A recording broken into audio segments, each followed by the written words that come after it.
নমস্কার বন্ধুরা, চলে এসেছি আরও একটা নতুন ভিডিও নিয়ে। দেখতে পাচ্ছ এখানে একটা নতুন কাঠামো তৈরি করা হচ্ছে। এটা সরস্বতী ঠাকুরের কাঠামো হবে। কাঠামোটা যেহেতু পুরাতন তাই একটু মেরামতির কাজ করতেই হচ্ছে। এটা প্রায় 6 ফুট হাইটের একটা সরস্বতী মূর্তি তৈরি হবে। সরস্বতী পুজো প্রায় দেখতে দেখতে চলেই এলো। আমাদের বাড়ির মূর্তি মা কালীর। এইটার সাথে একটা ঘটনা হয়েছে, তোমার সাথে শেয়ার করি।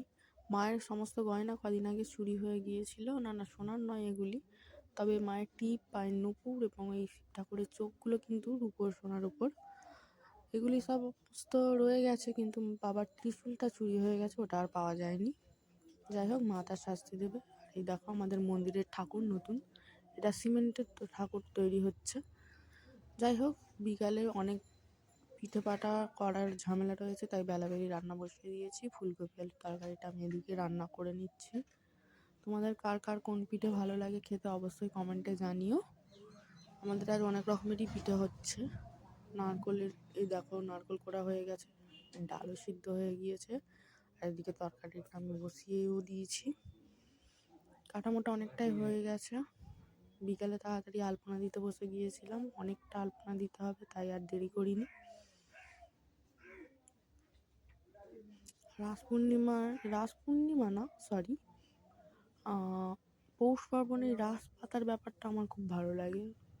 গ্রামের দিকে বড় বড় উঠোনে যখন ভর্তিভাবে আলপনা দেওয়া হয়, মাঝখানে ধান পাতা হয়, দেখতে খুব ভালো লাগে, তাই না? আমাদের মন্দিরের আলপনাটা দেখো, মা কালীর মন্দিরের আলপনাটা, ওটা আমি দিয়ে নিচ্ছি। মা আলপনা দেওয়া শেষ, ঠাম্মা এখানে রাস পাতার সমস্ত জোগাড় জাতগুলো রেডি করছে। এই দেখো আমার আলপনা দেওয়ার ডান। এখানে অনেক কিছু এঁকেছি, তবে পেঁচাটাকে পেঁচা ভাবো না। এখানে কুনকে, ধানের গোলা, মই, কুলো, কাস্তে, ধানের ছড়া, অনেক কিছুই আছে। আমার ঘরের দোরগোড়ার আলপনা। আলপনা দিতে দিতে আমার অনেক কষ্ট হয়ে গেছে। মনসাতলা নিয়মটা আসলে মনসাতলাতেই রাস পাতার, কিন্তু এখানে আমাদের ঠাকুর আছে, অনেক লোকজন আসছে, তাই এখানে রাস না পেতে ঠাকুমার ঘরে রাস পাতাটা হয়েছে।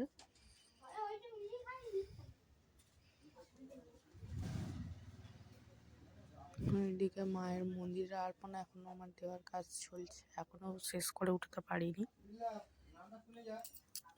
ওই দিন আমার নারকল কুড়তে হাত অনেক ব্যথা হয়ে গিয়েছিল, অনেক নারকল কুড়িয়েছি বন্ধুরা একাই।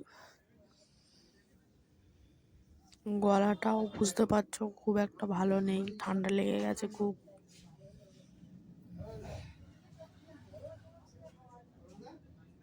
একটু অ্যাডজাস্ট করে নিও তোমরা।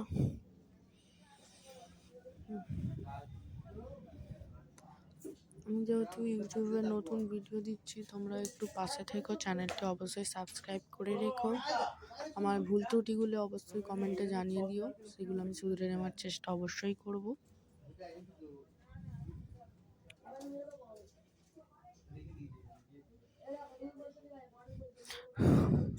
প্লিজ ডোন্ট জাজ প্রফেশনালি। আমি প্রফেশনালি কোনো আলপনা বা ডিজাইন কোর্স এইসব কিছুই করিনি, যেরকম মন হয় একটু আধটু দিই, এটুকুই। এই দেখো আমাদের তরকারির পিঠে প্রথমেই পুরো পেটে চৌচির, অনেক রকম পিঠে হয়ে গেছে এখানে আজকে। আর এই দেখো রাস পাতার পর। Thank you.